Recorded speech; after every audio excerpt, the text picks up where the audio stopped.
Hi hello नमस्कार आदाब my name is TV. मालिक बन के पैदा नहीं हुआ तो क्या हुआ, मालिक तो बन सकते हैं। ও ভাই, সেই লেভেলের ডায়লগ, সেই লেভেল, অসাধারণ অসাধারণ। রাজকুমার রাও পুরো ফাটিয়ে দিয়েছে একদম। নিজেকে পুরো নতুন ভাবে তৈরি করেছে মালিক সিনেমার জন্য। আমরা আলাদা রাজকুমার রাওকে দেখতে চলেছি। এতদিন যা দেখেছি রাজকুমার রাওকে, এটা আলাদা আলাদা আলাদা রাজকুমার রাও। একটা আলাদা জায়গা তৈরি করতে চলেছে বলিউডে। একটা আলাদা অরা দেখতে চলেছি বলিউডে রাজকুমার রাওকে। তো রাজকুমার রাও বিপরীতে আমরা মিস ইন্ডিয়া মানসী চিল্লারকে দেখতে চলেছি। এছাড়াও দুজন বড় মুখ, সৌরভ শুক্লা, প্রসেনজিৎ চট্টোপাধ্যায়। সৌরভ শুক্লার কথা আর কি বলবো, উনি তো বরাবরই ফাটিয়ে অভিনয় করে নিজেকে পুরো উজাড় করে দেয়।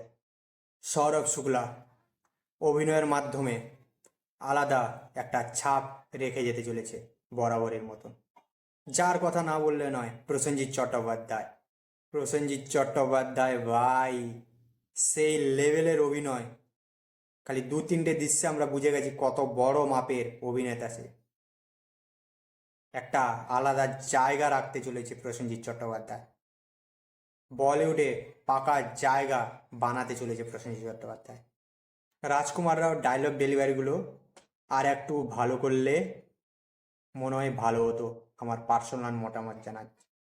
যেমন কমেডিয়ান কমেডিয়ান ফিল পাচ্ছি একটা ডায়লগগুলোতে।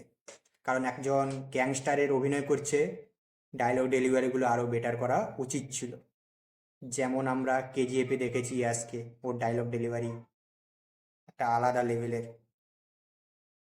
কিন্তু এখানে রাজকুমার রাও ডায়লগ ডেলিভারিগুলো সেইভাবে হয়নি, আর একটু বেটার করা উচিত ছিল।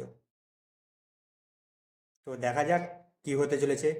সিনেমা মুক্তি পাওয়ার পর কতটা প্রভাব ফেলতে পারবে, তো ওটা দেখার পালা।